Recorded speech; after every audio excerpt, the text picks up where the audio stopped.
दशक 7वा, समास 3रा, चतुर्दश ब्रह्मनिरूपण. सदा सर्वदा योग तुझा घडावा, तुझे कारणी देह माझा पडावा. उपेक्षू नको गुणवंता अनंता, रघुनायका मागणे हेची आता. हनुमंतांची कुळवल्ली राममंडपा वेला गेली, श्रीराम भक्तीने फळली. रामदास बोले या नामे, शुका सारिखे पूर्ण वैराग्य ज्याचे. वसिष्ठा परिज्ञान योगेश्वराचे, कवी वाल्मिका सारिखा मान्य ऐसा.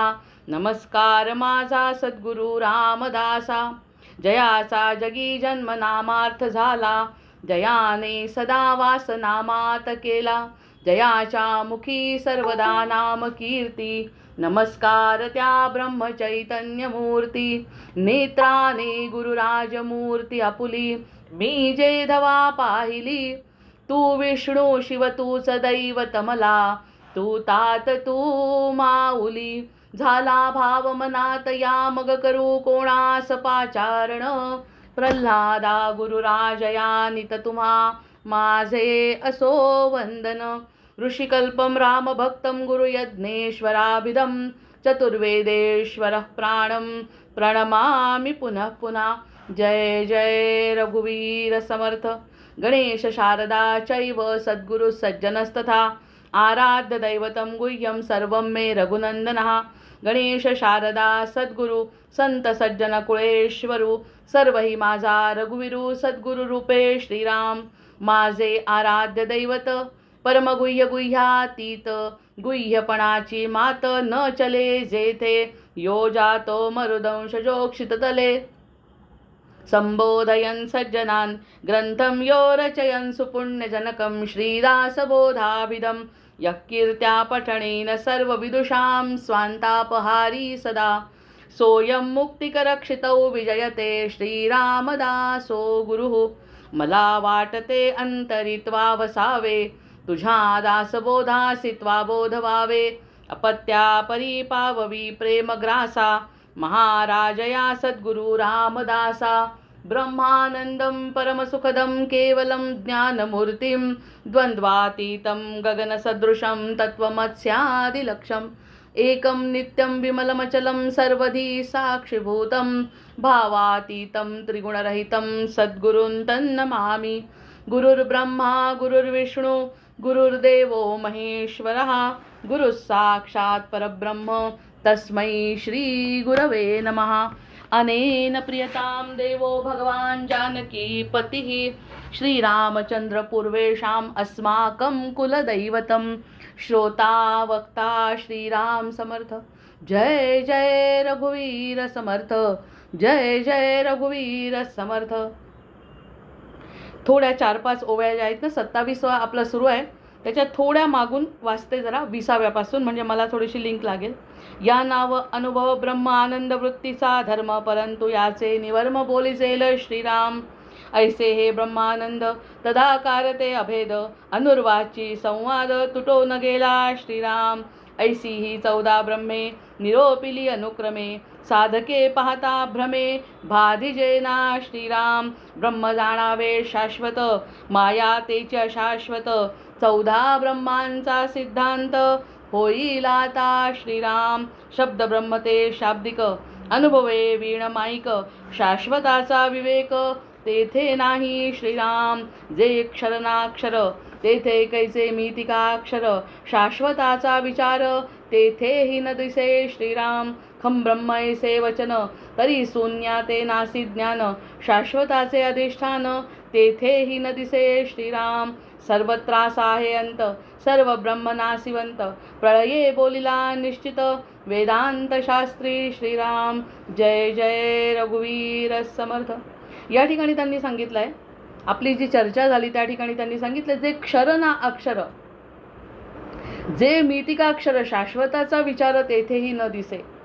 ज्या ठिकाणी शाश्वताचा विचार दिसत नाही, शाश्वताचा विचार दिसत नाही म्हणजे समोर दिसणारी प्रत्येक गोष्ट आपल्याला खरी वाटते, जी माया आहे. जी माया आहे ती खरी वाटते आणि शाश्वताचा विचारही मनात येत नाही. जोपर्यंत गुरुची कृपा होत नाही, जोपर्यंत सत्याचं ज्ञान करून घेण्याची स्वतःची इच्छा होत नाही, अथा तो ब्रह्मजिज्ञासा. जोपर्यंत ब्रह्मजिज्ञासा हे आपलं मूळ स्वरूप आहे, आपण कोण आहोत हे जाणण्याची जाणीव जोपर्यंत आपल्याला होत नाही, तोपर्यंत जे दिसतं ते सत्य वाटतं, शाश्वताचा विचार आपण करत नाही. एक असा काहीतरी क्षण येतो, म्हणजे सद्गुरु कृपेचा क्षण येतो, मनुष्य जन्माचं सार्थक होण्याचा क्षण येतो, ज्या ठिकाणी शाश्वताचा विचार तरी होतो किमान.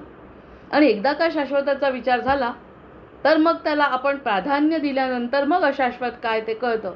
आत्तापर्यंत जे काही घडलं, आत्तापर्यंत जो काही अनुभव आला, तो सगळा शब्दात वर्णन करणारा किंवा त्यातून मिळणारं सुख हे शाश्वत सुख नव्हतं, त्यातून समाधान मिळत नव्हतं, आंतरिक तळमळ सतत चालू होती. असं जेव्हा जीवाला जाणवतं तेव्हा तो शाश्वताचा विचार करतो. त्यांनी 14 ब्रह्म सांगितले. ते कशासाठी? की कोणत्या प्रवृत्तीचा आपण आहोत, आपण कोणत्या प्रवृत्तीचा आहोत त्या प्रवृत्तीप्रमाणे स्वतःचा शोध घेणं जेव्हा एखादा व्यक्ती सुरू करतो, त्यातल्या त्यात त्याला त्या गोष्टीतून आपल्याला शाश्वत समाधान होण्याची शक्यता निर्माण होते. शाश्वत समाधान होण्याची शक्यता निर्माण होते. शक्यता आत्तापर्यंत आपल्याला जे दिसतंय, त्यांनी या ओवीमध्ये सगळ्यात 14 ब्रह्म झालेले आहे. 14 ब्रह्म जे प्रकार चतुर्दश ब्रह्म जे सांगितले, त्यांनी त्याच्या प्रकारांमध्ये आपण जास्त अडकलो नाही किंवा त्यामध्ये जास्त वेळ पण गेला नाही. पण जे क्षर ना अक्षर तेथे कैसे मिथिका अक्षर, शाश्वताचा विचार तेथेही न दिसे. हा खरंच सगळ्यात महत्त्वाचा मुद्दा आहे. शाश्वताचा विचार दिसत नाही म्हणजे जे घडतंय ते शाश्वत आहे असंच वाटत असतं. हा खरा सगळ्यात मोठा भ्रम आहे मनाचा. हा मनाचा भ्रम आहे. मन हा आपला शत्रू आहे असं का म्हणतो आपण?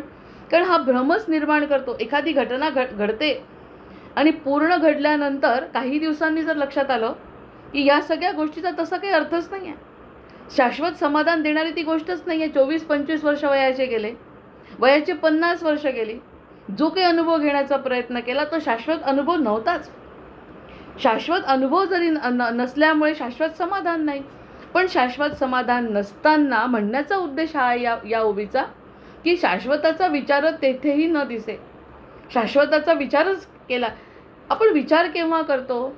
जेव्हा एखादी गोष्ट आपल्याला वाटते काहीतरी कळावं, ज्ञान मिळावं. ज्ञान म्हणजे कोणतं? आता परमार्थामध्ये जे ज्ञान आहे ते मी कोण आहे, माझा जन्म कशासाठी झाला, प्रत्यक्षात आपण करतोय काय, जे करायला पाहिजे ते करत नाही आणि जे नाही करायला पाहिजे ते करत राहतो. त्यामुळे शाश्वत समाधान मिळत नाही, उलट तळमळ वाढते. मग तळमळ जर निश्चित शांत करायची असेल तर काय खरं आणि काय खोटं हे सांगण्यासाठी चतुर्दश ब्रह्मनिरूपण समास आपल्याला सुरू आहे.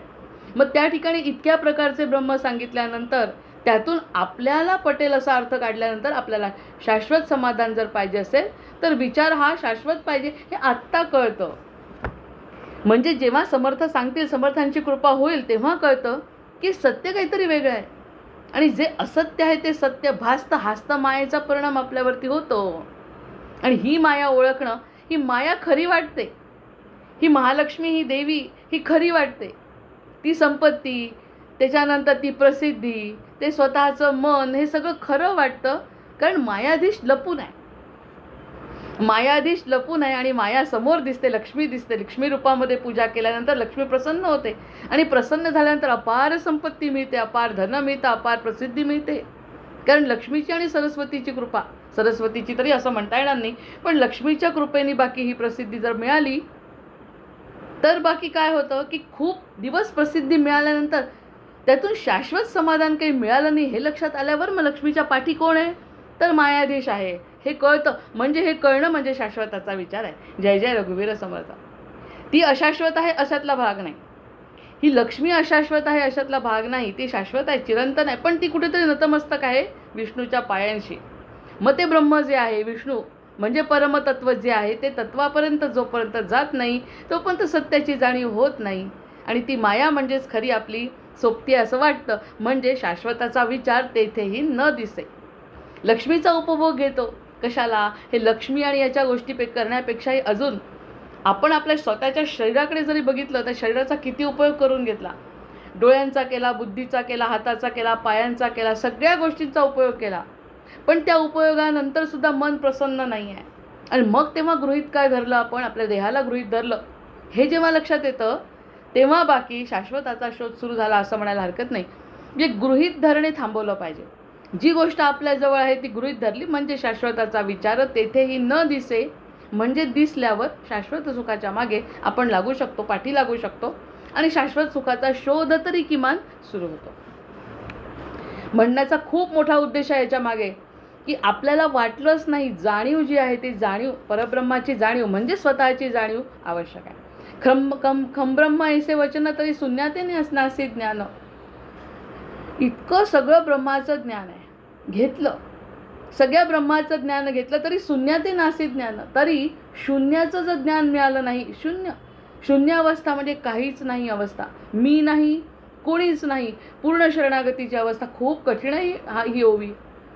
ज्या ठिकाणी आपण स्वतःला 1% तरी समजतो, किमान आपण दास्यत्व पत्करलेलं बघितलेलं हनुमंताचं स्वतःच अस्तित्व आहे. हनुमंत एकटी कोणतीही गोष्ट करू शकतात. रामांनी तर स्पष्ट म्हटलं की तुझ्याशिवाय रामायण शक्य नव्हतं, तुझ्याशिवाय विजय शक्य नव्हता. म्हणजे इतकी स्वतः रुद्राचा अवतार मारुती म्हणजे प्रत्यक्ष रुद्र असताना सुद्धा त्यांची शेपूट म्हणजे पार्वती म्हणजे सांब म्हणायला पाहिजे त्याला, म्हणजे आंब त्याची त्याचा अवतार आहे रामांसाठी, तरी सुद्धा दास्यत्व म्हणजे शून्यत्व पत्करलंय. कुणासमोर? रामाच्या समोर. रामांमुळे कार्य झालंय असं म्हणणारे हनुमंत जे स्वतः प्रचंड आहे, त्यांचं स्वतःच अस्तित्व प्रचंड आहे, म्हणजे रुद्राचे अवतार आहेत. मला तर या ठिकाणी इतका म्हणजे आश्चर्य वाटतं या सगळ्या गोष्टींचं. हाच प्रश्न ब्रह्माला पडला होता जेव्हा ब्रह्मदेवाची उत्पत्ती झाली.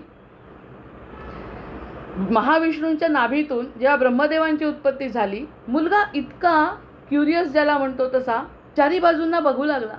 आपण बघतो जन्म झाल्यावर आपण 50-60 वर्षसुद्धा आपण कोण याचा विचार करत नाही. त्यांनी जन्म झाल्या माझं का उत्पत्ती झाली, मी कशासाठी जन्माला आलो, हा प्रश्न त्याच्या मनाला पडला. म्हणून चारी बाजूला त्यांनी मुख फिरवलाय. मग चारी बाजूला त्यांनी मुख फिरवल्यावर त्याला अर्थ मिळेना, उत्तर मिळेना. तेव्हा नाभीतूनच एक ध्वनी ऐकू आला, त आणि प, 2 मुळाक्षर ऐकू आले, तप कर. मग त्यांनी तप केल्यानंतर त्याला मग त्या सगळ्या सृष्टीची कल्पना दिली आणि त्या सृष्टी करता ब्रह्माला सांगितलं की तू सृष्टीची निर्मिती कर. त्याला सुद्धा हाच प्रश्न पडला की मी कोण आहे. इतके सगळे तपस्वी ज्ञानी, महाविष्णूंचा पुत्र, रुद्राचा अवतार मारुती, महाविष्णूंचा पुत्र ब्रह्मा, त्याला सुद्धा जो प्रश्न पडला तो आपल्याला पडत नाही. इतके ज्ञानी आहोत का आपण? इतकं ज्ञान आहे का आपल्याजवळ की आपल्याला प्रश्नच पडू नये? हा जो प्रश्न विचारतो तो शून्यासी नासी ज्ञान. जर शून्याची अवस्था झाली म्हणजे शरणागती जर पत्करली म्हणजे शून्यत्व घेतलं स्वतःकडे. प्रत्यक्षामध्ये शून्याला गणितामध्ये किंमत नाही. गणितामध्ये शून्याला किंमत नाही. पाठी असेल तर, पुढे असेल तर शून्याची किंमत आहे, पण पाठीमागे जर एखादं शून्य लावलं तर शून्याची किंमत नाही. पण परमार्थामध्ये शून्यातूनच विश्वाची निर्मिती आहे. जय जय रघुवीर समर्थ.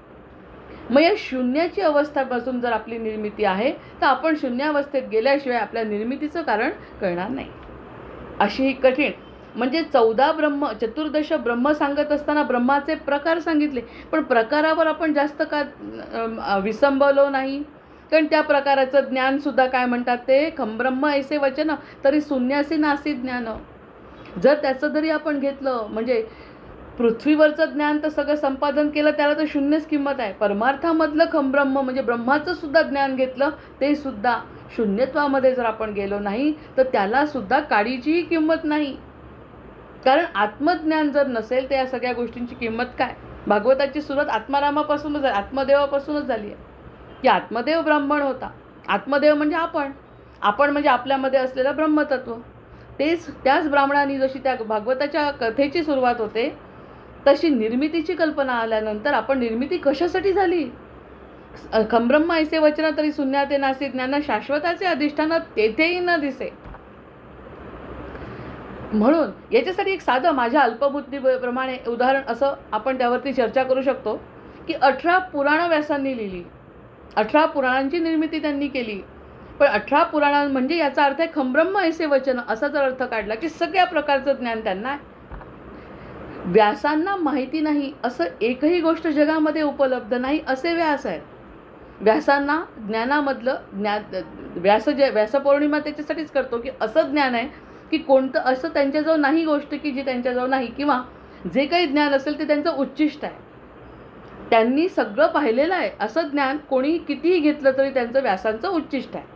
मग असे व्यास खंब्रह्म ऐसे वचन, मग त्यांनी म्हटलं शून्यते नासी ज्ञान. मग त्यांना का बरं तळमळ होती एवढं 18 पुराणांचं त्यांनी लेखन केलं तरीसुद्धा त्यांना कशाची तळमळ होती? नारदांना यावं लागलं. नारद जेव्हा पुन्हा आले, त्यांचं तर कामच ते आहे. नारद जेव्हा आले, नारदांना विचारलं की इतकं सगळी निर्मिती झाली तरी मला दुःख कशाचं आहे, मला तळमळ कशाची आहे, मला काहीतरी मिळवायचं असं का वाटतंय? हा प्रश्न जेव्हा नारदांना विचारला तर नारद हसले. नारदांनी सांगितलं की तुम्ही 18 पुराणं लिहिली पण तरीसुद्धा तुमच्याकडून भगवंतांच्या लीलांचं गायन झालं नाही. आणि ते गायनसुद्धा कसं केलं आहे की ज्याचं वाचनसुद्धा आपल्याला शक्य नाही आहे वर्षभर. असं भागवताचं त्यांनी लेखन केलेलं आहे.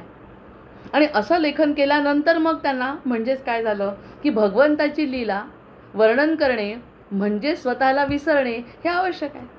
ते जेव्हा स्वतःला विसरले तर 18 पुराणांचं ज्ञान, सगळ्या वेदांचं ज्ञान, वेदज्ञ असून सुद्धा मग त्यांनी 2 ओळीतला अर्थ आपल्याला थोडा कळू शकतो आपल्या अल्पबुद्धीप्रमाणे.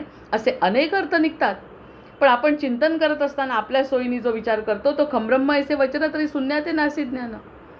मग त्यांना जर याचं सगळं ज्ञान असून सुद्धा जर शरणागती नसेल, शून्यत्व त्यांनी पत्करलं नाही, भगवंताची लीला गायन केलं नाही, भगवंतीचे लीलेचं गायन केलं नाही, मनापासून भक्ती केली नाही, तर त्यांना या ज्ञानाचा उपयोग नाही. म्हणून त्यांची तळमळ होती.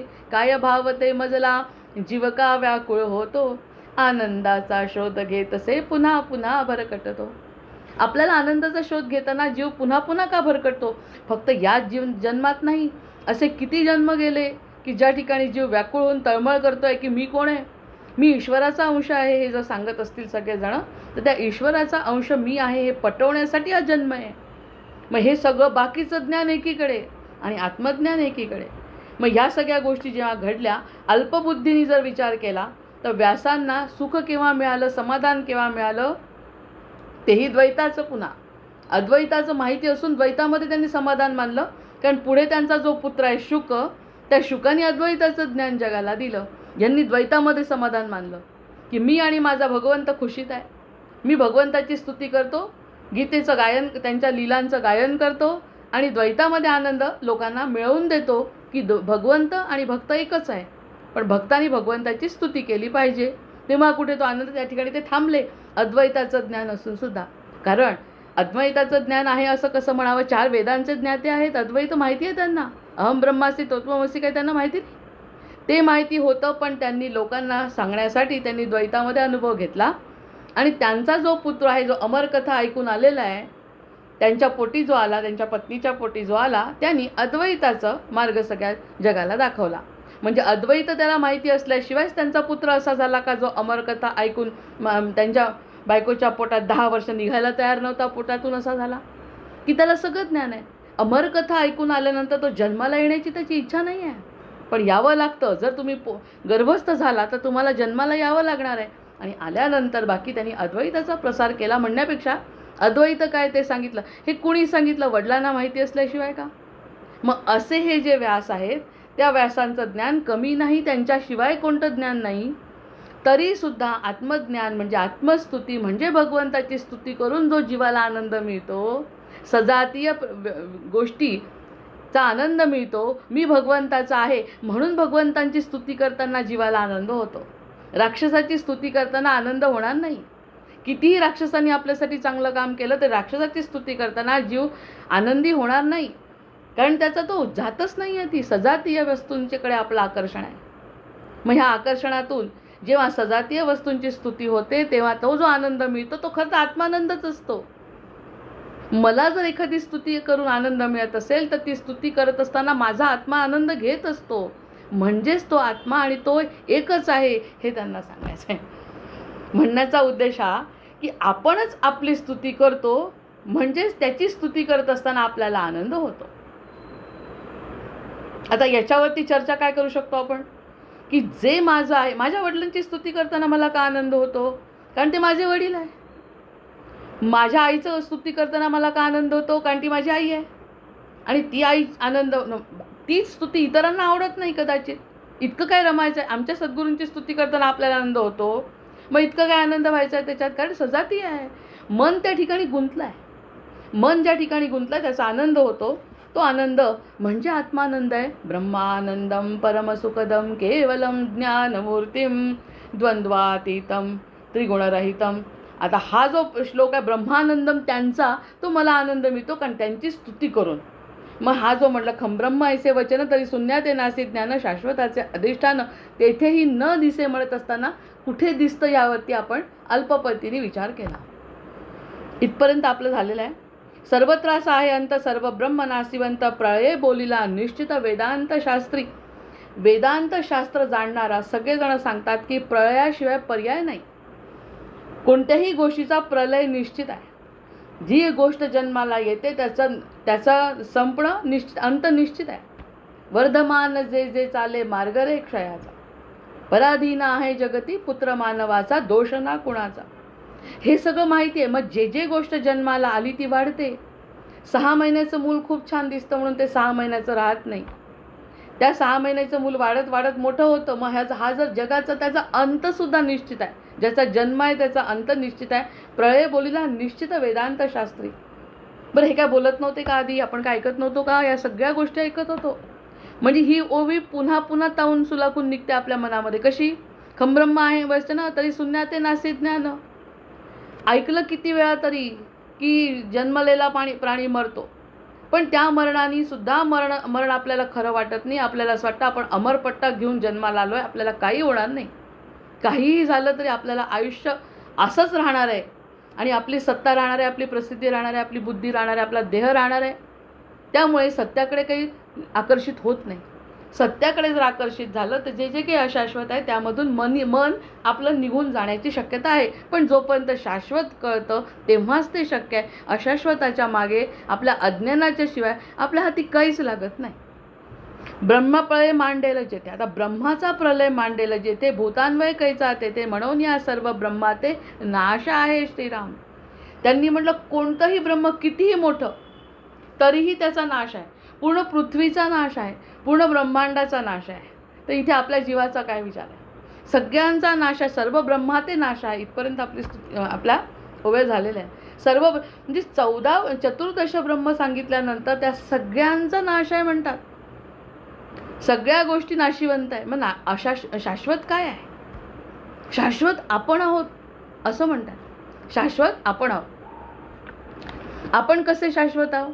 देहाला अंत आहे, आत्म्याला अंत नाही. आत्मा होता आहे आणि राहणार आहे, तर जसा परमात्मा होता आहे आणि राहणार आहे. हा जो एक मूळ धागा जर धरला तर बाकीच्या सगळ्या गोष्टींचा ज्ञान करून घेण्याची तशी आवश्यकता नाही. आत्मज्ञान जर झालं तर बाकीच्या ज्ञानाची गरज नाही. ब्रह्मप्रलय मांडेल जेथे भूतान्वय कैचा तेथे म्हणून या सर्व ब्रह्माते नाश आहे शिव. अचळासी आणि चळण निर्गुणास लावता गुण आकारास विचक्षण मानितना श्रीराम. आता अचळासी आणि चळण निर्गुणास लाविता गुण. निर्गुणाला जर गुण लावले तर निर्गुणाचा विचार न करता आपण देहाला जरी म्हटलं, आपण जर आत्मा आहे आणि आत्मा आणि देह या 2 गोष्टी आहेत आपल्याजवळ निश्चित आहेत. आत्मा आणि देह या 2 गोष्टी जर निश्चित आहेत तर मग आपल्या आत्म्याला आपण गुण लावला ना देहाचा. आपण आपल्या आत्म्याला देहाचा गुण लावला असं जरी म्हटलं तर निर्गुण परब्रह्माला रामस्वरूप बघितलं, निर्गुण परब्रह्माला कृष्णस्वरूप पाहिलं, निर्गुण परब्रह्माला आणखी रुद्रस्वरूप मानलं, म्हणजे प्रत्येक परब्रह्माला आपण एक गुण लावला.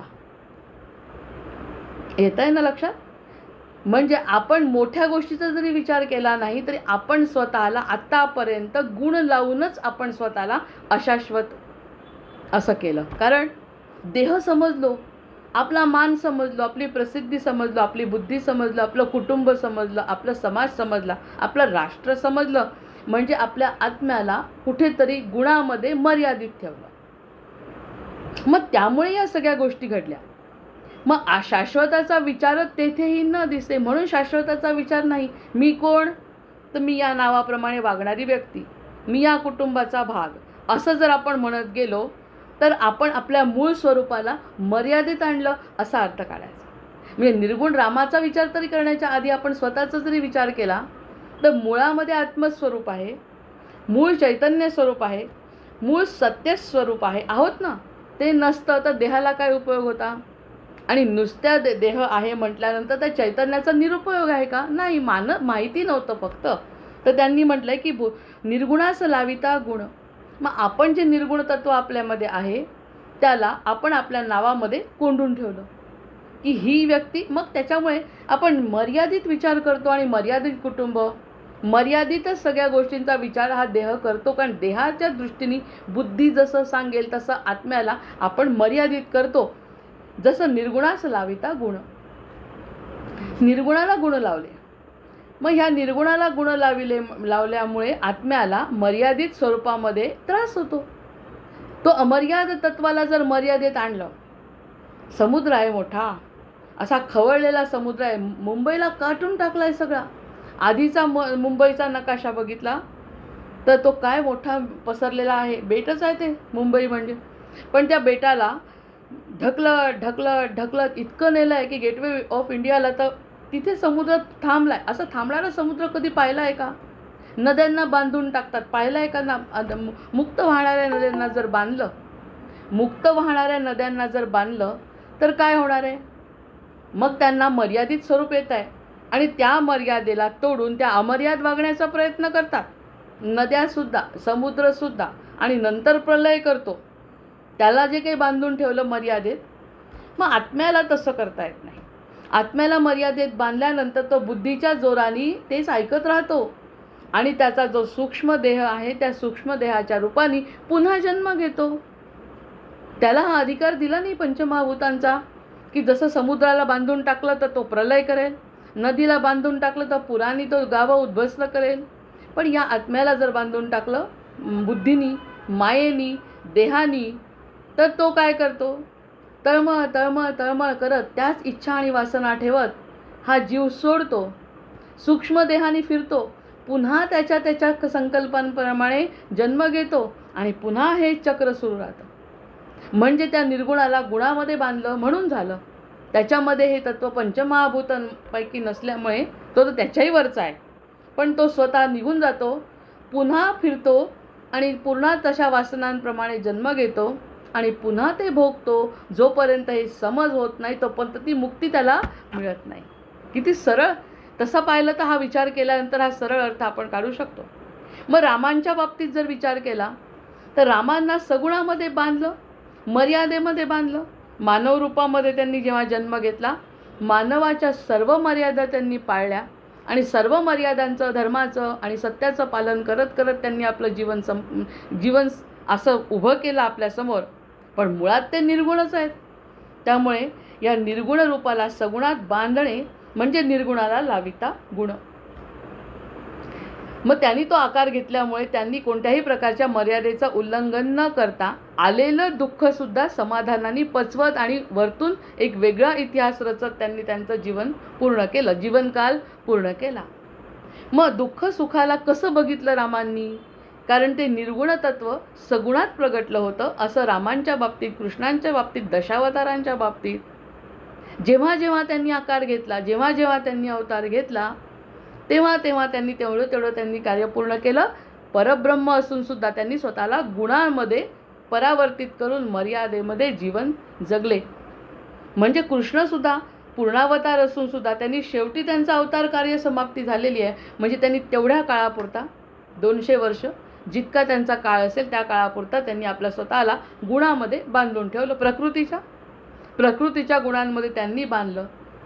असे हे जे पुरुष आहेत ते नारायण आहेत आणि नारायणापासून आपण नरांची उत्पत्ती आहे. मग नर आणि नारायण एकच आहे. कशा प्रकारचं आयुष्य आपण जगलो पाहिजे, कशा प्रकारचं ज्ञान आत्म्याचं तुम्ही घेतलं पाहिजे हे जर कळलं तरच फक्त आपल्याला त्यांनी म्हटलं शाश्वताचे अधिष्ठान मिळेल. शाश्वताचं अधिष्ठान ही जी 26वी ओवी आहे पुन्हा पुन्हा ती येते आहे. कारण ज्ञानापेक्षा अनुभव महत्त्वाचा आहे. समर्थांनी सांगितलं ना की रोकडा साक्षात्कार या ठिकाणी मिळाला पाहिजे. ज्ञान देतोय पण ज्ञानापेक्षा हे जे मी बोलतोय ते तुम्ही जर मनापासून समजून घेतलं तर किमान शाश्वताच्या मागे तरी आपण जातो. जे अशाश्वताला शाश्वत समजणारे आपण शाश्वताच्या मागे जाऊ शकतो. अचळासे आणि चळन निर्गुणास लाविता गुण. आकारास विचक्षण मानित ना. त्या आकाराला मानत नाही. आकाराला मानत नाही म्हणजे मूळ जो आकार आहे, पूर्ण आकाश आहे, घटामध्ये आकाश आहे. घटामधलं आकाश आणि पूर्ण आकाश एकच आहे. घटामध्ये असलेलं आकाश आणि पूर्ण आकाश एकच आहे. उदरामध्ये जे आकाश आहे तेही एकच आहे. म्हणजे हा घट आहे, देहरूपी घट, त्याच्यामध्ये असलेलं आकाश, मडक्यामध्ये असलेलं आकाश आणि संपूर्ण आकाश एकच आहे. फक्त ह्या मर्यादा जर सोडल्या, देहाची मर्यादा सोडली, तर हे आकाश आणि ते आकाश पोकळी एकच आहे. घट फुटला तर हे आकाश एका आकाशामध्ये विलीन होत आहे. असं जेव्हा लक्षात येतं तेव्हा आकाराला विलक्षण मानत नाही आपण. तो आकार म्हणजे महत्त्वाचा आहे. या घटाला स्वरूपाला महत्त्व नाही. कोणत्याही स्वरूपाला महत्त्व नाही. पशु असो पक्षी असो आपापल्या प्रारब्धाप्रमाणे ते भोगतात. भोगयोनी आहे. ते बघत असताना आपली ही भोगयोनी नाही, आपली कर्तव्य योनी आहे. आपल्याला हे समजलं पाहिजे, खरं ज्ञान झालं पाहिजे, तर सगळ्या योनीतून मुक्ती मिळू शकते. या शाश्वत ज्ञानाचा विचार या चतुर्दश ब्रह्मानंतर जर आत्मस्वरूपाचा केला तर बाकी शाश्वताचा मार्ग खुला होतो. सत्याचा प्रकाश पडतो, सूर्याचा प्रकाश पडतो आणि सूर्याचा प्रकाश जर घरामध्ये आला तर अंधाराचा कण राहत नाही. तसा अज्ञान या ठिकाणचं बाजूला होतं. खरं अज्ञान हेच आहे की मी कोण आहे हे माहिती नाही, हे खरं अज्ञान आहे. आणि मी कोण आहे हे जर कळत असेल तर ते खरं ज्ञान आहे, म्हणजे सूर्याचा प्रकाश आहे. इतक्या या 4-5 ओव्या अतिशय महत्त्वाच्या आहे की ज्या आपल्या ब्रह्मप्रलयान आपल्या चतुर्दश ब्रह्मनिरूपणामधल्या शेवटच्या आहेत. या अचळास्य आणि जे निर्माण पंचभूत, पंचमहाभूत नुसतं समुद्राकडे बघितलं, नुसतं समुद्राच्या एका किनाऱ्यावर उभं राहिलो बघितलं तर अथांग असा समुद्र मिळतो. मग ते पाण्याचं स्वरूप बघतो आपण. ते पंचमहाभूत सुद्धा, म्हणजे अग्नी असो, वायू असो, जल असो, आकाश असो, या सगळ्या पंचमहाभूतांचं निर्माण झालंय हे याचाही विचार आपण करत नाही. म्हणजे मी माझ्या पद्धतीने विचार करते. आहे गृहीत धरलं.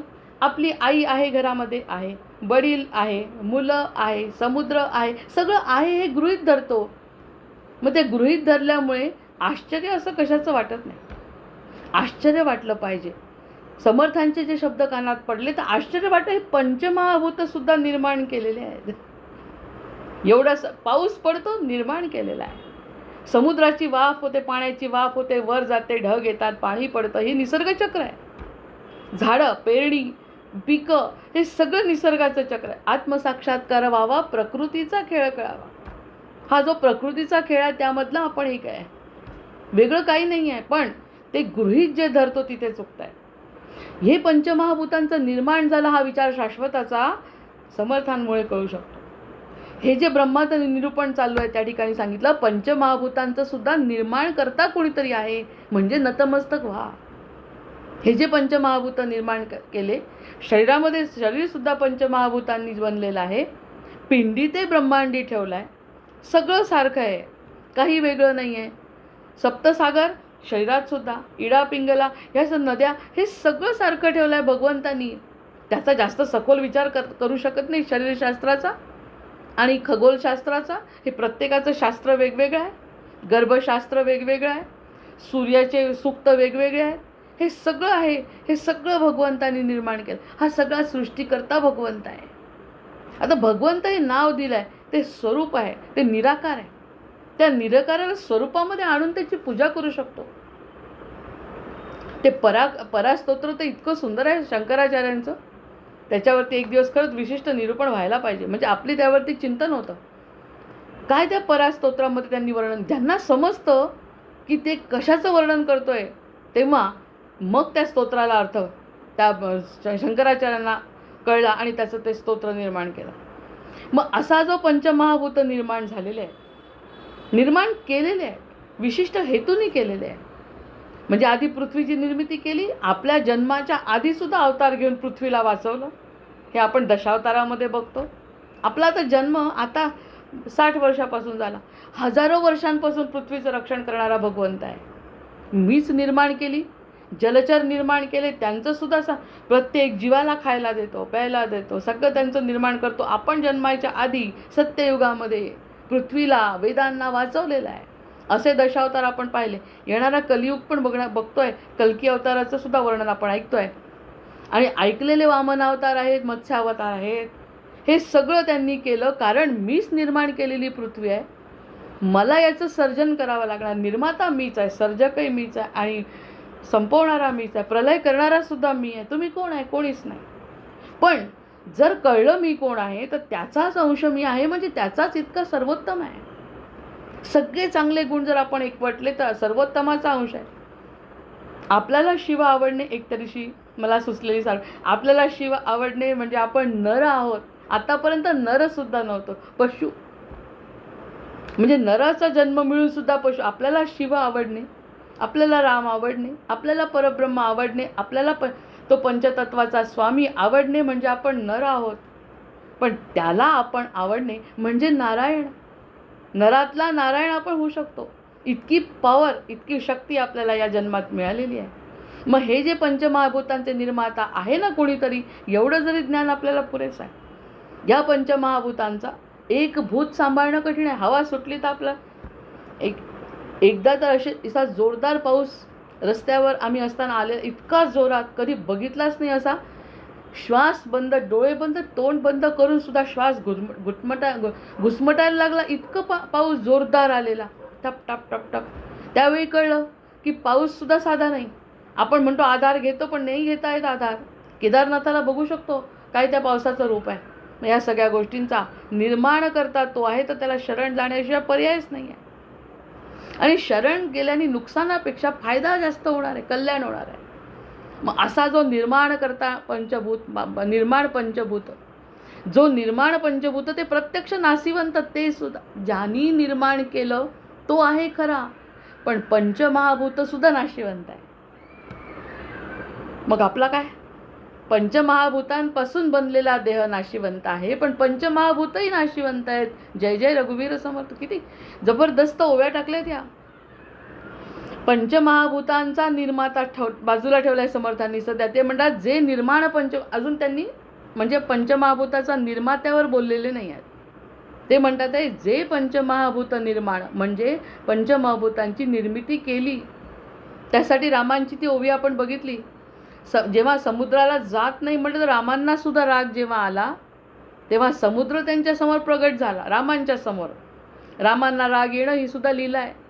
संतापलेत राम. लक्ष्मण संतापणं वेगळी गोष्ट आहे. रामांचा संताप की 3 दिवस तुझी पूजा करतोय तरी तू हटत नाही, मला मार्ग देत नाही. ते जेव्हा चिडले तेव्हा समुद्र समोर आला आणि समुद्राने सांगितलं, भगवंता तुम्हीच मला सांगितलं आहे आपली मर्यादा उल्लंघन करायचं नाही, तुम्हीच मला मर्यादा उल्लंघन करायला सांगता. यातून कितीतरी गोष्टी स्पष्ट होतात. म्हणजे तो संवाद, राम आणि समुद्र संवादही खूप महत्त्वाचा आहे. तुम्हीच मला सांगितलं मर्यादेत राहा, आपल्याला नाही सांगितलं. आपल्याला अमर्याद व्हायला सांगतात आहे, कारण आपल्याला बुद्धी, आपल्याला अमर्याद व्हायचं आहे. आणि तो जो अमर्याद आहे त्याला मर्यादेत राहायला सांगितलं. त्यांनी जर मर्यादा सोडली तर काय होईल? प्रलय तेव्हाच होईल ज्याची वेळ व्हायचीच अजून प्रलयाची. आणि तुम्ही असं म्हणता म्हणजे जे निर्माण केले पंचभूत त्यांना सुद्धा निर्माता वेगळा आहे ना. त्याला म्हटलं आहे की ते प्रत्यक्ष नाशिवंत, ते नाशिवंत आहेत. एक दिवस असा येणार आहे, प्रलय होणार आहे आणि सगळं विलीन होऊन पृथ्वी जलमय होऊन जाणार आहे. मग त्याला काय कठीण आहे का? सूर्याच्या उष्णतेने पुन्हा त्याची वाफ करून पाऊस पाडणं त्याला शक्य नाही आहे का? पण ती वेळ आल्यानंतर तो तसं करणार नाही आहे, कारण त्याला करायचं होतं तेव्हा त्याने निर्मिती केली. जेव्हा त्याला प्रलय करायचं असेल तेव्हा त्याचा तो प्रलय करणार आहे. म्हणजे करता कोणीतरी आहे. मध्ये जो गोंधळ घातला आहे आपल्या बुद्धीने त्याने सुद्धा प्रलयाला आपण बोलवतोय लवकर. मग या सगळ्या गोष्टी भगवंत म्हणतो लक्षात घ्या. नाही लक्षात घेतल्या तर प्रलय विनाश अटळ आहे. हे सांगणारं सत्य आता दासबोधामध्ये आपल्यासमोर येतं. प्रत्यक्षात या सगळ्या गोष्टी आपल्याला कौतुकास्पद वाटतात, पण त्या कौतुकाच्या असतील जरी तरी ते सत्याशी संबंधित आहे. सत्य हे आहे की होता प्रलय करता तोच आहे आणि निर्माताही तोच आहे, सर्जकही तोच आहे. आपण नव्हतो तेव्हा सुद्धा त्यांनी आपल्याला सांभाळलं आहे, पृथ्वीला, आपल्याला म्हणजे पृथ्वीला सांभाळलं आहे. अन्यथा डायनोसरसारखे आपणही झालो असतो गायब. असं काही झालेलं नाही. प्रत्येक वेळी त्यांनी धर्माचरणाने कोणते कोणते अवतार घेऊन आपल्याला सांभाळलं आहे. हा त्यांचा मुद्दा नाही. त्यांचा मुद्दा हा आहे की निर्माण पंचभूत ते प्रत्यक्ष नाशिवंत, पंचभूत नाशिवंत आहेत. सर्व ब्रह्म हे माता घडे केली. हे घडत असतं. सर्व ब्रह्म जे आहे ना हे घडत असतं. आत्मसाक्षात्कार व्हावा प्रकृतीचा खेळ, अशीही प्रकृतीचा खेळ मला कळावा आणि मग त्यातून मला आत्मसाक्षात्कार व्हावा अशी आपली इच्छा असायला पाहिजे. याला आपण अथातो ब्रह्मजिज्ञासा म्हणतो, अथातो जीवजिज्ञासा, अथातो आत्मजिज्ञासा.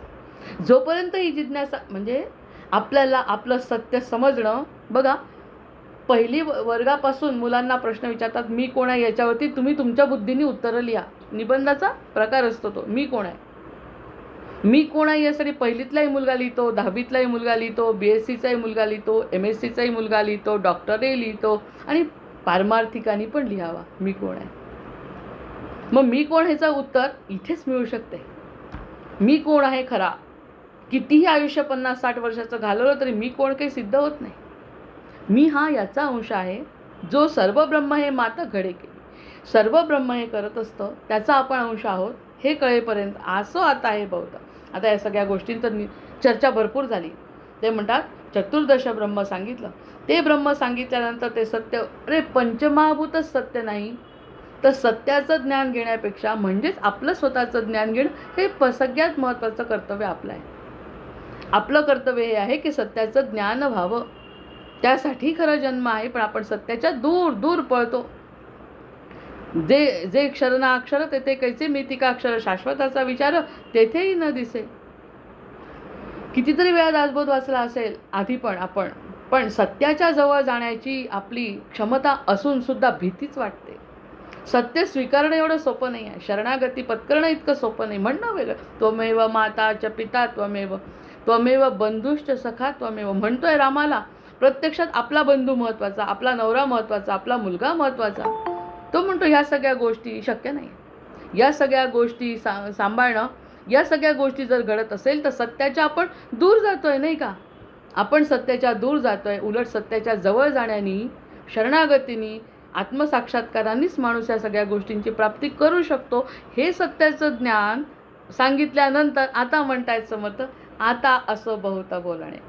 प्रत्यक्षात हे बोलणं संपलं आहे का? अजिबात संपलेलं नाही. त्यावरती कितीही चर्चा केली तरी कमी आहे. आतापर्यंत मिळालेल्या सगळ्या ज्ञानापेक्षा व्यासांच्या 18 पुराणांच्या नंतर जर त्यांना भागवत लिहून समाधान करून घ्यावं लागलं आणि मग वाक्य मिळालं, पूर्ण समाधान भागवतानी जर त्यांना मिळालं असेल, आणि हेच भागवताचं महात्म्य भागवत सांगणारे सतत सांगत असतात. माझा म्हणण्याचा उद्देश आहे की भागवत सांगणाऱ्यांनी जरी सांगितलं, भागवत लिहिणाऱ्यांनी जरी लिहिलं, पण ते आपल्याला वाटलं नाही तर शाश्वताचा विचार झाला नाही. जय जय रघुवीर इथपर्यंत आपली मती आली पाहिजे. त्यांनी लिहिलं, का लिहिलं? आता यासाठी एक 4 ओळी आठवल्या की अर्जुनाला कृष्णाने निमित्त केलं हे त्याचं भाग्य आहे. म्हणजे ह्या ओवीच्या अगदी जवळ जाणारी ही ओवी आहे. म्हणजे आपले अमृतकणातले 4 ओवी आहे. अर्जुनाला भगवंतांनी निमित्त केलं आपलं आणि गीता सांगितली, हे त्याचं भाग्य आहे. पण त्याचं भाग्य त्याच्याजवळ, काय म्हणतो आपण की पुराणातली वांगी पुराणात, असं नको वाटायला. त्याचं हे जे भाग्य आहे ते मला जाणवणं हे माझं सद्भाग्य आहे. जय जय रघुवीर समर्थ. त्याचं भाग्य त्याचं होऊन इतिहास जमा नाही झालेलं, ते अजूनही माझ्यासाठी शाश्वत जागृत आहे असं मला वाटणं हे माझं सद्भाग्य आहे. ही सद्गुरूंची कृपा माझ्यासाठी आहे. म्हणजे जे सनातन चिरंजीव तत्व आहे ते माझं आहे. अर्जुनाला निमित्त केलं, मला ते पटलं, म्हणजे मी सुद्धा निमित्त होऊ शकते. हे भगवंताचं वाक्य अनुभवणे म्हणजे शाश्वताच्या जवळ जाणे. समर्थांचा दासबोध जो आहे तो आत्मसाक्षात्कारासाठी आहे. आत्माराम त्यांनी लिहिला आहे. शेवटी एवढं करून जर समजलं नसेल तर कमीत कमी आत्माराम वाचा. म्हणजे त्यांनी आत्मारामाला संबोधन केलं आहे, जगाला नाही. जो वाचेल त्याचा आत्माराम त्या ठिकाणी संतुष्ट झाला पाहिजे. 18 पुराणांचं उदाहरण, अर्जुनाचं निमित्त, काय भावते मजला जीव का व्याकुळ होता, हा जो प्रत्येकाचा प्रश्न आहे, त्या प्रश्नाचं उत्तर जर मिळवायचं असेल तर या सगळ्या ज्ञानांपेक्षा पंचमहाभूतंसुद्धा ज्यांनी निर्माण केली असा तो माझा आहे. अनंत कोटी ब्रह्मांडाचा नायक माझा आहे. असे साध्या शब्दातलं निरूपण, आपला अनुभव येणे म्हणजे त्याचं काहीतरी सार्थक आहे. मग हे जे निर्माण पंचभूत ते प्रत्यक्ष नासिवंत सर्व ब्रह्म हे माता खेळे के, हे जे सर्व ब्रह्म आहे ते कधी घडणार? आणि ते घडल्याशिवाय असो आता हे बहुत सर्व ब्रह्म नासिवंत वेगळेपणा संत पाहणे कैसे नवल घडा वेगळे माय. आतापर्यंत जे घडत होतं ते मला वाटत होतं ते घडत होतं, जे मला शोधायचं तेच शोधत होतो. आता नवल घडा वेगळे माय, असं नवल घडावं की मला जे पटत नाही ते सुद्धा मला पटावं, जे शाश्वत आहे त्याकडे माझी दृष्टी वळावी, जे सत्य आहे त्याच्याकडे माझी दृष्टी वळावी. आता मायेचा भ्रम जो आहे त्या भ्रमाचा पसारा संपावा, वेगळेपणाचा अंत पाहणे कैसे. तर त्यांनी म्हटलं सर्व ब्रह्म नाशिवंत. ब्रह्म, सर्व ब्रह्म, ब्रह्म त्यांचा पुत्र आहे, महाविष्णूंचा पुत्र ब्रह्मदेव. आता एवढं सुरुवात आहे पृथ्वीची, ब्रह्मांडाची सुरुवात ब्रह्मदेवांनी केली, तो सुद्धा नाशिवंत. असा विचार करायचा. आता असं बहुतेक ब्रह्म नाशिवंत, त्यांनी निर्माण केला आणि महाविष्णूंनी सांगितलं निर्माण करा, सर्जन मी करतो, यदा यदा ही धर्मस्य ग्लानिर्भवती भारत मी करतो, आणि त्यानंतर शेवटही मी करतो. पण मी कोण आहे? तो मी वेगळाच आहे, तो मी वेगळा आहे हे म्हणायचं आहे त्यांना. की असो आता हे बहुत सर्व ब्रह्म नाशिवंत, वेगळेपणाचा अंत पाहणे कैसे. हा जो वेगळेपणा आहे, जो आत्तापर्यंत खरंच डोळ्यांनी दिसला का आपल्याला? सगळं बघत होतो, दृष्टी सप्तसागर बघत होतो मनाने, आपण हिमालय बघतोय, त्यानंतर आपली झाडं झुडपं बघतो, वनस्पती जीवजंतू बघतो, आपल्या पिढ्या बघतो जुन्या, त्यांचे अनुभव बघतो, पण जे बघायला पाहिजे ते बघतच नाही आहे अजून. म्हणून पुन्हा ती 25वी ओळी म्हणजे त्याच्यातली मास्टर ओळी म्हणावी लागेल.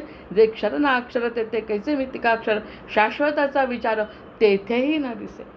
कितीही शहाणपणाच्या गोष्टी केल्या काही उपयोग नाही. अनुभव घेतला तर बाकी शाश्वताचा विचार झाला आणि त्याचा अनुभव घेतला.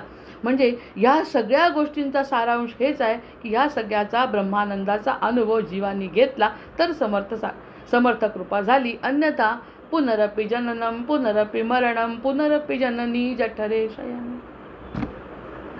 कोणाच्या ना कोणत्या तरी जननीच्या पोटात आपल्याला जन्म घेणे आहे, याच्याशिवाय दुसरा आपल्याजवळ पर्याय नाही. कारण सत्याच्या जवळ जाण्याची आपली कुवतच नाही, आपली पात्रता नाही, आपली इच्छा नाही, आपली समज नाही. हेच खरं अज्ञान.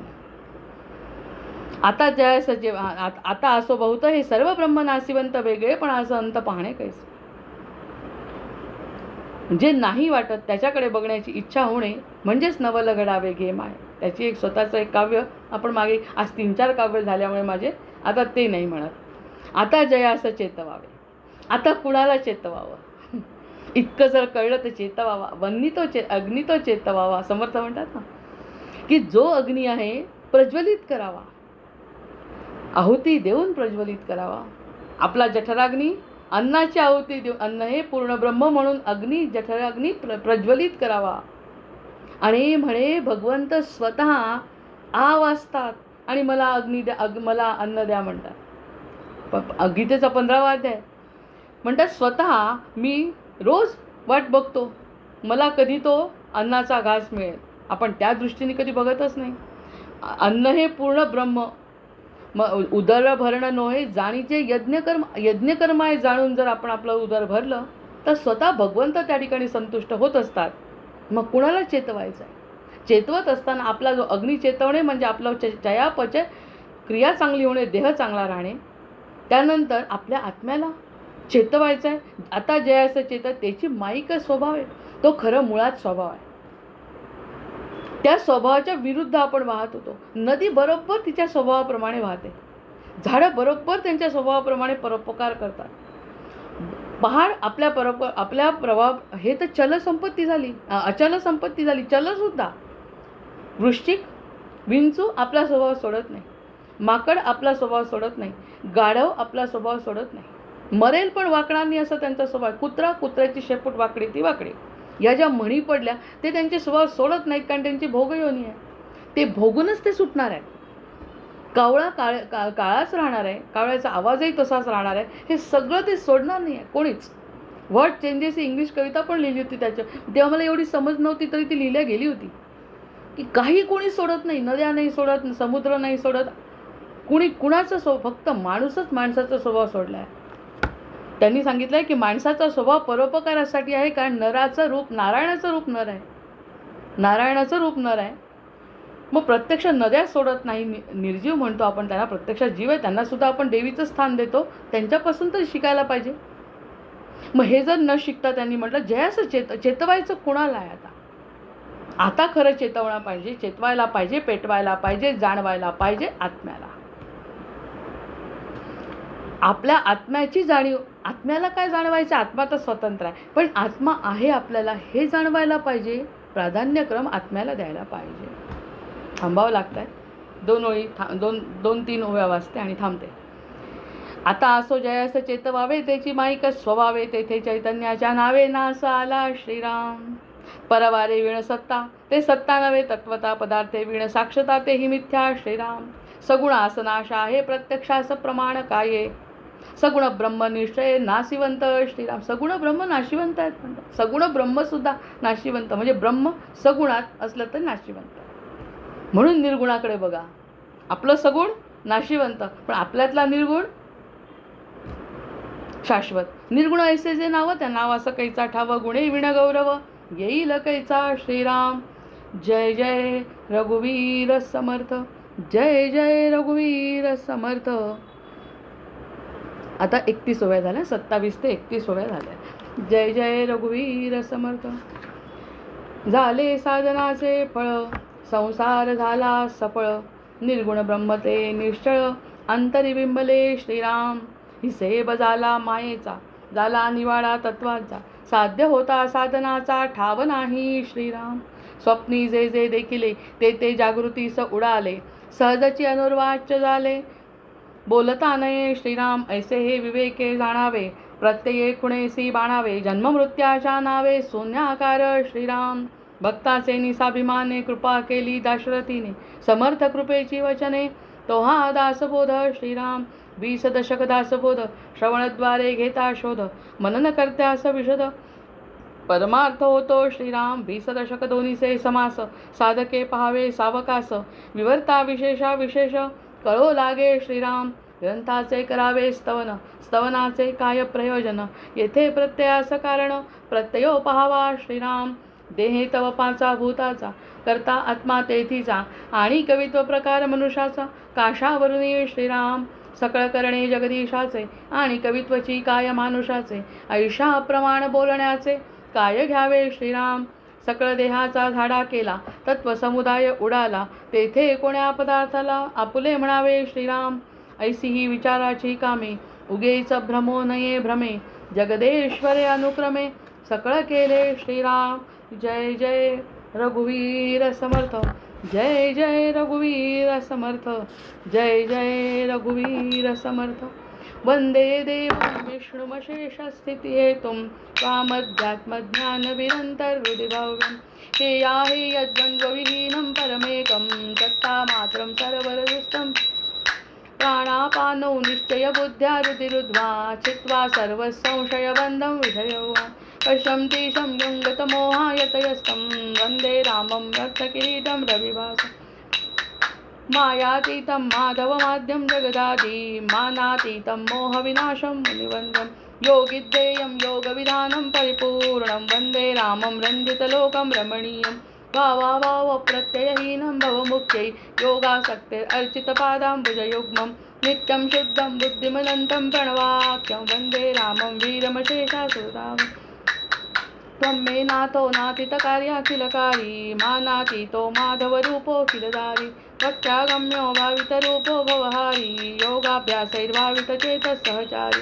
त्वामद्यन्तं लोकततीनां परमीशं, लोकानां नो लौकिकमानैरुदिगम्यं. भक्तिश्रद्धा भावसमेतैर्भजनीयं, वन्दे रामं सुन्दरमिन्दीवरनीयम्. को वा ज्ञातुं त्वामतिमानं गतमानं, मानासक्तो माधवशक्तो मुनिमान्यं. वृन्दारण्ये वन्दितवृन्दाकरवृन्दं, वन्दे रामं भवमुखवन्द्यं सुखकन्दं. नानाशास्त्रैर्वेदकदम्बै प्रतिपाद्यं, नित्यानन्दं निर्विषयज्ञानमनादि. तत्सेवार्थं मानुषभावं प्रतिपन्नं, वन्दे रामं मरकतवर्णं मथुरेशम्. श्रद्धायुक्तो यः पठतीमं स्तवमाद्यं, ब्राह्मं ब्रह्मज्ञानविधानं भुविमर्दं. रामं श्यामं कामितकामप्रदमीशं, ध्यात्वा ध्यात्वा पातकजालैर्विगतस्य सीताकान्तस्मरण. जय जय राम रुद्रानुमान की जय. जय जय रघुवीर समर्थ.